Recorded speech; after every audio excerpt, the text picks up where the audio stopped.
नमस्कार दोस्तों, स्वागत है सभी का यूट्यूब ऑनलाइन प्लेटफॉर्म पर। आज हम आपको हिंदी शिक्षण की क्लास लेके आए हैं और इसमें सारे के सारे क्वेश्चन पेडागोजी के होंगे और सीटेट में जो पूछे जाने हैं और पूछे जा चुके हैं वो सारे क्वेश्चन होने वाले हैं। तो आपका टाइम कम वेस्ट करते हुए हम क्वेश्चन की तरफ चलते हैं। क्वेश्चन नंबर 1 कह रहा है, उद्बोधन विधि का उदाहरण है। उद्बोधन विधि का जो उदाहरण होता है वो कौन सा होता है? रेखा चित्र द्वारा या मानचित्र द्वारा या सी व्याख्या द्वारा?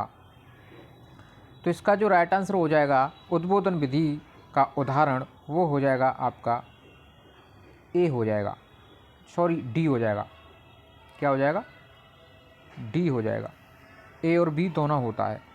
उद्बोधन विधि रेखा चित्र द्वारा भी की जाती है और मानचित्र द्वारा भी की जाती है।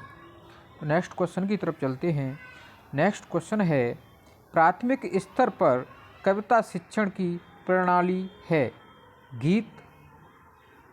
गीत है या अभिनय है या व्याख्या है या ए तथा बी दोनों है? तो इसका जो राइट आंसर हो जाएगा वो हो जाएगा आपका डी हो जाएगा। ए और बी दोनों होता है, गीत अभिनय। नेक्स्ट क्वेश्चन की तरफ चलते हैं।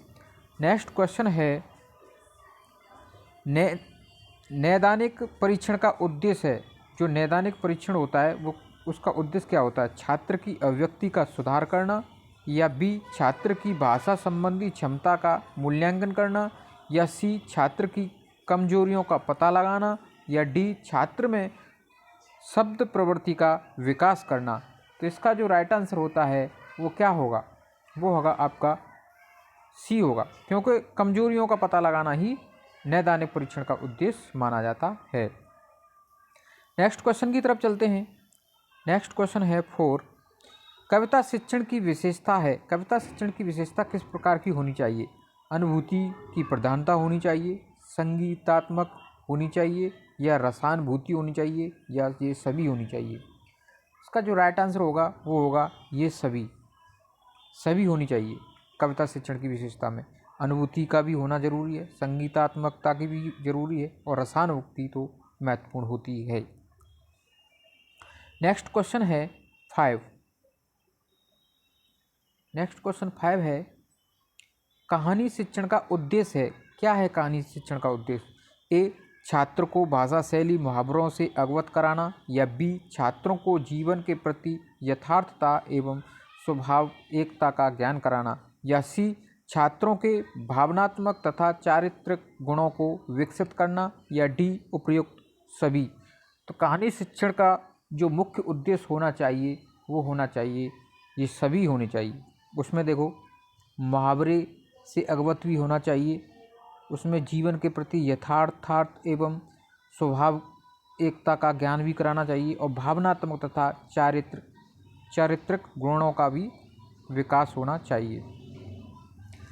नेक्स्ट क्वेश्चन है, व्याकरण शिक्षण के पाठ कितने प्रकार के होते हैं? एक प्रकार का होता है जो व्याकरण शिक्षण के पाठ, 2 प्रकार के या 4 प्रकार के या 3 प्रकार के? तो इसका जो राइट आंसर होगा वो होगा आपका डी, 3 प्रकार के होते हैं।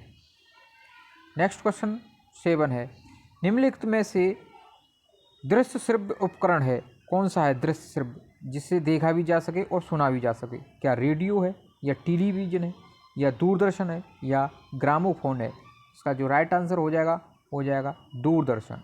दूरदर्शन को हम देख भी सकते हैं और सुन भी सकते हैं। नेक्स्ट क्वेश्चन है, हिंदी शिक्षण को उन्नत बनाने का साधन है। ए श्यामपट्ट, बी पाठ्य पुस्तक या मानचित्र? और यहाँ एक उत्तर है डी सभी। जो हिंदी शिक्षण को उन्नत बनाने का साधन होता है डी ये सभी। श्यामपट्ट भी जरूरी है, पाठ्य पुस्तक भी जरूरी होती है और मानचित्र भी। इसका जो राइट आंसर हो जाएगा वो हो जाएगा आपका डी। तो प्यारे दोस्तों, वीडियो को शेयर कर दो और चैनल सब्सक्राइब कर लेना, जिससे आने वाला नोटिफिकेशन आपके पास में तीव्र गति से पहुंच सके, यानी तुरंत पहुंच सके। नेक्स्ट क्वेश्चन की तरफ चलते हैं। नेक्स्ट क्वेश्चन है, निर्देशित स्वाध्याय प्रणाली का सोपान है। ए पारिस्थितिकी का निर्माण, बी योजना निर्माण, या सी योजना का क्रियान्वयन, या डी इनमें से सभी। इसका जो 9 का जो राइट आंसर हो जाएगा वो हो जाएगा आपका 9वें का आंसर हो जाएगा डी, ये सभी। नेक्स्ट क्वेश्चन है 10, प्रायोजन विधि के क्रियान्वयन का सोपान है। परिस्थिति का निर्माण, या बी योजना का निर्माण, या सी योजना का क्रियान्वयन, या डी सभी। जो प्रायोजन विधि के क्रियान्वयन का सोपान होना चाहिए वो होना चाहिए, सभी होने चाहिए। परिस्थिति का निर्माण भी होना चाहिए, योजना भी बनानी चाहिए, योजना का क्रियान्वयन भी करना चाहिए, यानी उसको देखना भी चाहिए किस प्रकार की योजना है, ये सही कार्य कर रही है या नहीं कर रही है। तो ये सभी होना जरूरी है प्रयोजन विधि के क्रियान्वयन का सोपान के अंतर्गत। नेक्स्ट क्वेश्चन की तरफ चलते हैं। वीडियो लाइक कर दीजिए प्लीज़, चैनल सब्सक्राइब कर लेना जिससे आने वाला नोटिफिकेशन आपके पास में प्राप्त हो सके। निम्नलिखित में से गद्य का शिक्षण उद्देश्य ज्ञानात्मक है। ए छात्रों को शब्द शक्तियों, लोकोक्तियों आदि का ज्ञान कराना, या बी छात्रों को विभिन्न लेखन शैलियों का ज्ञान प्राप्त कराना, लेखन शैलियों का ज्ञान प्राप्त करना, शक्तियों की लोकोक्तियों आदि का ज्ञान प्राप्त करना, या सी छात्रों को सांस्कृतिक, पौराणिक, धार्मिक विश्वासों का बोध कराना, या ये सभी। 11 का जो राइट आंसर हो जाएगा वो सभी हो जाएगा। इसमें सभी का बोध कराना अवश्य महत्वपूर्ण माना जाता है। नेक्स्ट क्वेश्चन है आपका, विद्यालय पाठ्यक्रम में चित्र भाषा सूत्र से क्रियान्वयन इस प्रकार है। ए प्राथमिक स्तर, बी उच्च प्राथमिक स्तर, या सी माध्यमिक स्तर, या सभी। तो 12 का जो राइट आंसर हो जाएगा वो हो जाएगा ये सभी, ये सभी। नेक्स्ट क्वेश्चन है, सामान्यतः जिन विषयों का शिक्षण विद्यालय में होता है वह कहलाता है। सामान्यतः जिन विषयों का शिक्षण विद्यालय में होता है तो क्या कहलाता है? शिक्षण कहलाता है, या पाठ्यक्रम कहलाता है, या अधिगम कहलाता है, या समायोजन कहलाता है। इसका जो सही उत्तर माना जाएगा वो हो जाएगा पाठ्यक्रम। 13 का जो राइट आंसर हो जाएगा वो हो जाएगा बी पाठ्यक्रम। क्वेश्चन नंबर 14, मातृभाषा शिक्षण का सिद्धांत निम्नलिखित में से है। अवप्रेरणा का सिद्धांत, या बी रुचि का सिद्धांत, या सी क्रियाशीलता का सिद्धांत, या डी इनमें से सभी। तो 14 का जो राइट आंसर हो जाएगा ये सभी हो जाएगा। सभी जरूरी है मातृभाषा शिक्षण का सिद्धांत के लिए। अवप्रेरणा भी जरूरी है, रुचि भी जरूरी होनी चाहिए, क्रियाशीलता भी होनी चाहिए, लगन भी होनी जरूरी है। नेक्स्ट क्वेश्चन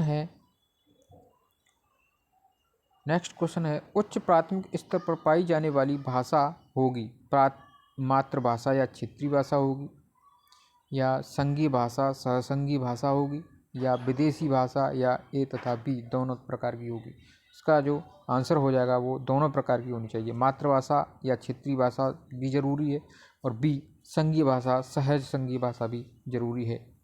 तो आज के लिए इतना ही। चैनल सब्सक्राइब कर लेना, जिससे जो मैं कल क्लास लेके आऊँगा, हो सकता है मैं एक क्लास शाम को भी लेके आऊँ, वो आपके पास में तुरंत उसका नोटिफिकेशन मिल सके। तो आज के लिए इतना ही। हिंदी शिक्षण बहुत महत्वपूर्ण है, और ये आपको 30 में से 30 नंबर दिलाने का कार्य हिंदी शिक्षण ही करेगा। हिंदी के जो क्वेश्चन आने वाले हैं वही आपको बहुत ऊंचाइयों तक लेके जाएंगे। तो आज के लिए